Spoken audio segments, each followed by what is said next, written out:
प्यारे बच्चों, आज हम पढ़ेंगे ए की मात्रा वाले शब्द। ए की मात्रा कैसे लगाई जाती है, ध्यान से देखिए। शिरोरेखा के ऊपर इस प्रकार एक मात्रा लगाई जाएगी, ठीक है। तो ये हो गई ए की मात्रा। अब देखिए यहाँ पर क्या दिया हुआ है, ये है ब। ब के नीचे यहाँ पर हलंत बना हुआ है, तिरछी छोटी सी लाइन जो है ये हलंत है। उसके बाद है जमा, मतलब कि प्लस, और ए की मात्रा। अब जब ब में ए की मात्रा लगाएंगे तो इस प्रकार से लिखा जाएगा और उच्चारण होगा बे। और अगला है द। द जमा ए की मात्रा बराबर दे। कैसे उच्चारण होगा? दे।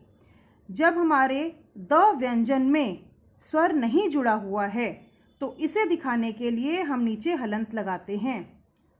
इस प्रकार से हलंत जिन भी व्यंजनों के नीचे लगा होता है, मतलब कि वो व्यंजन अभी स्वर रहित है, विदाउट स्वर है, आधा है, ठीक है। और जब इसमें स्वर जुड़ जाता है तो ये व्यंजन हमारा पूरा हो जाता है। आपने पहले भी पढ़ा होगा, व्यंजनों का उच्चारण करने के लिए हमें स्वरों की सहायता होती है। चलिए तो आगे देखते हैं क्या लिखा है। देखो और समझो। चलिए देखते जाएंगे। तो ये चित्र बना है बेर का। कैसे लिखना है इसको देखिए। हमने लिखा ब जमा ए की मात्रा बे, र जमा अ, तो ये बन गया हमारा बेर। जब इन वर्णों को हम जोड़ देंगे तो ये बन जाएगा हमारा एक शब्द, ठीक है। अब देखिए, जब यहाँ पर हमारा स्वर व्यंजन में नहीं जुड़ा हुआ है तो हम व्यंजन को आधा दिखाने के लिए व्यंजन के नीचे एक हलंत लगाएंगे। तिरछी जो यहाँ पर लाइन है लगी हुई है, इस प्रकार से तिरछी, इसी को हम हलंत कहते हैं। ध्यान रखेंगे, हलंत केवल और केवल व्यंजन के नीचे ही लगा रहता है, कभी भी किसी स्वर के नीचे हलंत नहीं मिलेगा,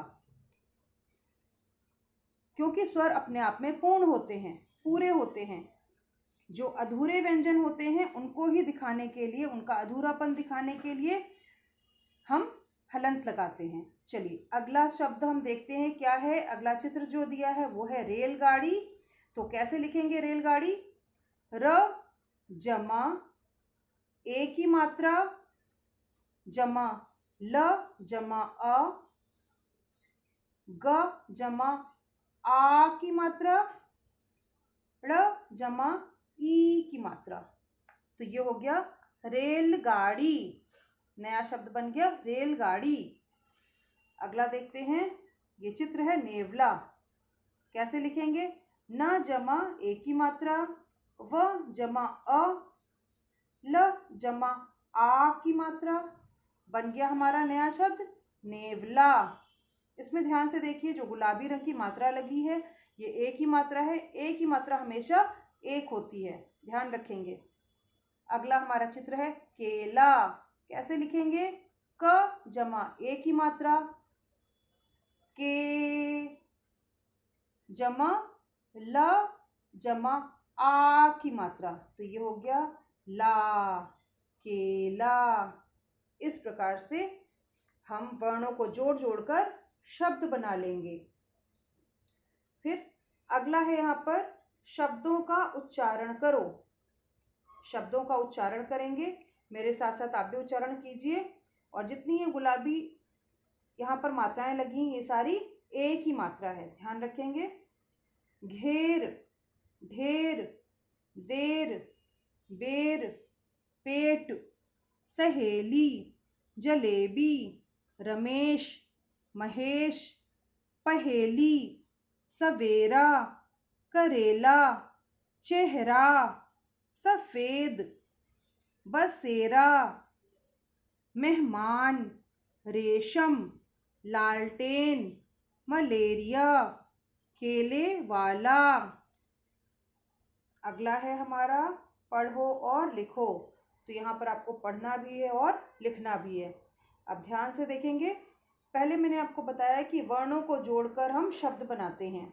अब यहाँ पर है शब्दों को जोड़कर हम वाक्य बनाते हैं और वाक्य जब हमारा पूरा हो जाता है तो उसके अंत में हम पूर्ण विराम लगाते हैं। रमेश पेड़ से ढेर सारे बेर लाया। मेरी सहेली जलेबी लाई। करेला कड़वा था।